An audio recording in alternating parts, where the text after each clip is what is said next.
I would call Stanley Kubrick's 1957 anti-war film, Paths of Glory, his saddest film.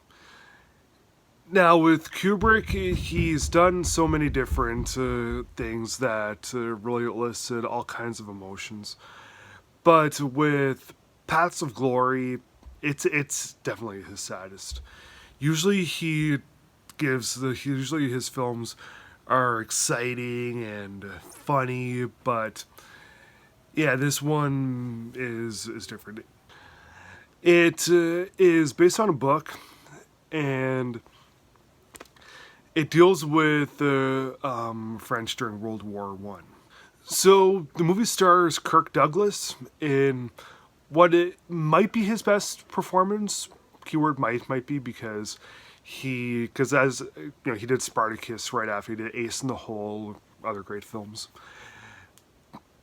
and yeah, it's a pretty short Kubrick film. It's like not even an hour and a half long, and it's as I said, it's based on a French novel. And yeah, I don't remember if it's based on a real, if the novel in turn is based on a real event, but it deals um, with this French group, and they have orders to attack what's known as this anthill. Of course, it's obviously a euphemism for something, and yeah, there's the whole idea for them attacking that anthill um, is to really gain the upper hand in all the battles. But it's a really bad idea, and so many people that actually obey the commanding orders get killed, and the rest of them that don't use their better judgment. They retreat, and because if they would have gone out themselves, they would have been killed too.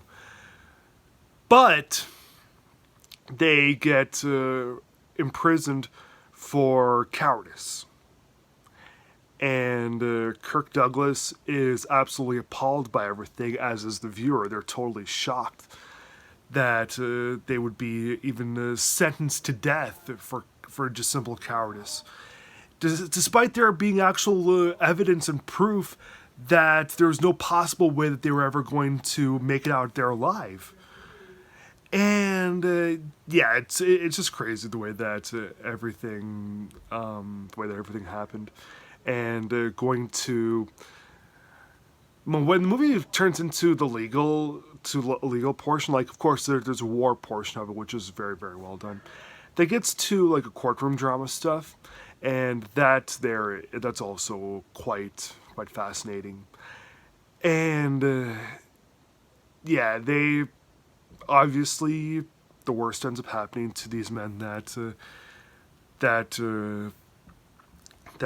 didn't attack, and yeah, we feel so guilty for them, and we realize just how much of a gift life is, that how much life is worth living. And Kirk Douglas really tries his best to get his men off the hook for things, but it's almost as if everyone already made up their minds about these men getting, because it's basically just an example of, let's make an example of these men. If three or four of these men get killed and we make an example out of them and they die, so be it. So yeah, that's basically what the whole movie's about. And the ending of it was good, but I think that people kind of slightly overrate the ending of it. It's good, but it's not like totally amazing, profound. But whatever. The movie, as it stands, just brilliant. It is extremely heartbreaking, very shocking, but I like really hard hitting, heavily emotional material. And frankly, Paths of Glory is one of the very highest of it, so I'm going to give it 4 stars.